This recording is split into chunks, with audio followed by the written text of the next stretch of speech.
शहरात आज पुन्हा डासांचं प्रमाण वाढलेले आहे. डेंग्यू मलेरियाची साथ पसरत आहे.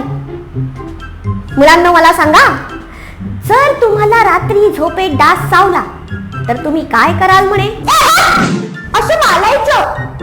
तो आपल्याला चावला म्हणून आपण त्याला चावायला जायचं नाही. त्याची टेस्ट खूप खराब आहे. मी एकदा ट्राय केलं होतं. मग तो मेला नाहीये म्हणून त्याला मारण्यासाठी आपण घरात दूर करायचा, अगरबत्ती लावायची, ती बॅटरी त्याच्या मागे पिलायचं.